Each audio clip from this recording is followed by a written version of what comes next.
Hare Krishna, Radhe Radhe. Welcome to my channel.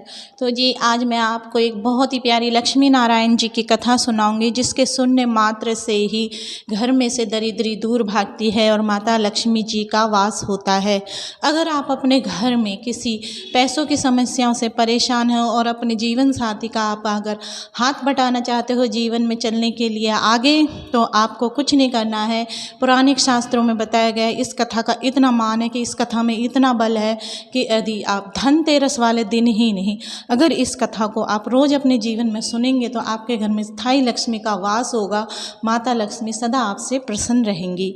तो थोड़ी देर की कथा होती है, आप अपने जीवन में इस कथा को ज़रूर अपनाइए और अपने घर में आने वाली पैसों की समस्याओं को दूर करिए। तो पौराणिक शास्त्रों में बताया गया इस कथा को हर कोई नहीं बताता है। मैं आज आपको ये कथा बताती हूँ क्योंकि मैं चाहती हूँ आप सब खुश रहे, आपके घर में सुख समृद्धि और माता लक्ष्मी जी का वास हमेशा बना रहे। तो चलिए कथा हम शुरू करते हैं।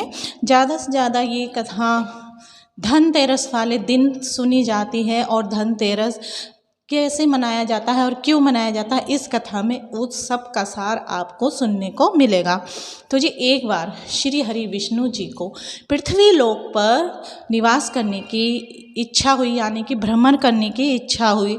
तो वो लक्ष्मी जी से कहते हैं कि मैं पृथ्वी लोक मृत्यु लोक में जा रहा हूँ भ्रमण करने के लिए।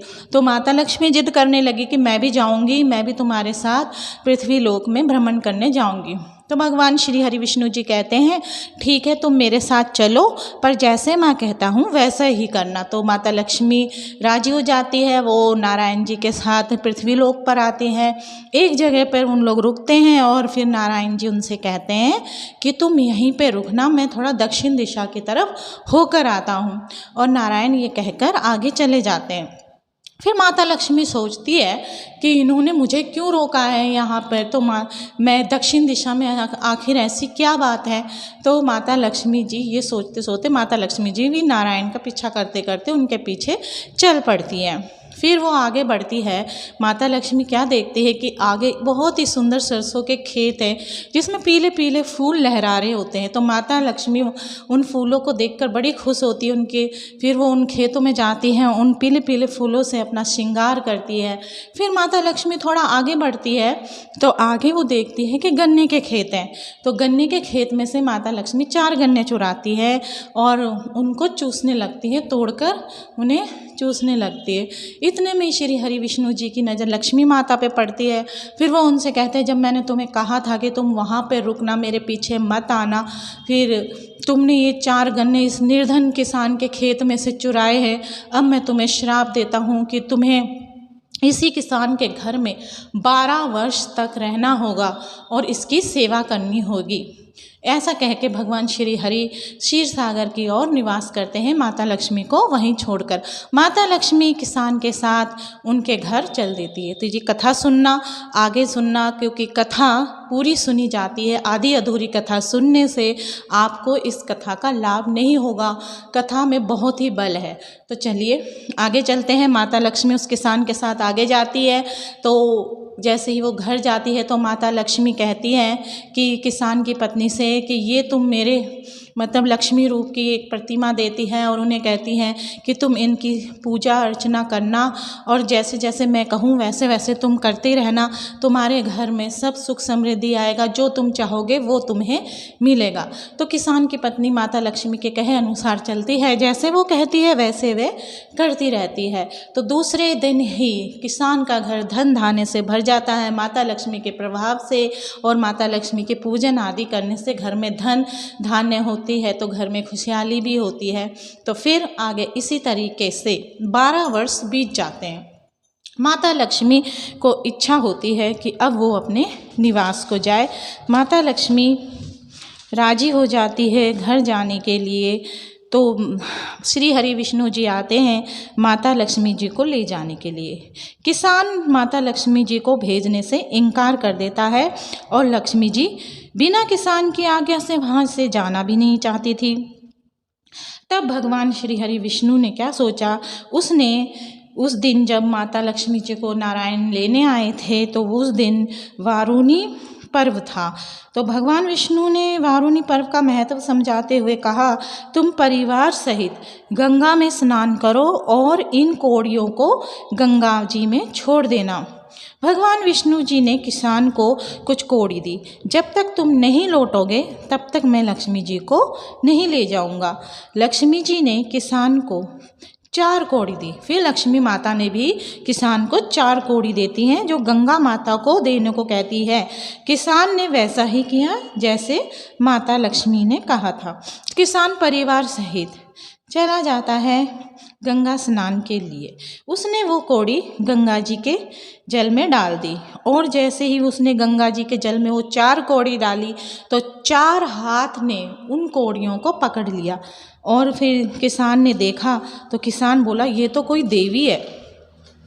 फिर किसान उनसे पूछता है कि तुम कौन हो, क्योंकि किसान को भी शंका हो रही थी इस बात की। तब गंगा जी ने कहा, ये जो 4 भुजाएं हैं ये मेरी हैं। तूने जो कौड़ी, तुम्हें ये कौड़ी किसने दी है? गंगा माता किसान से पूछती है।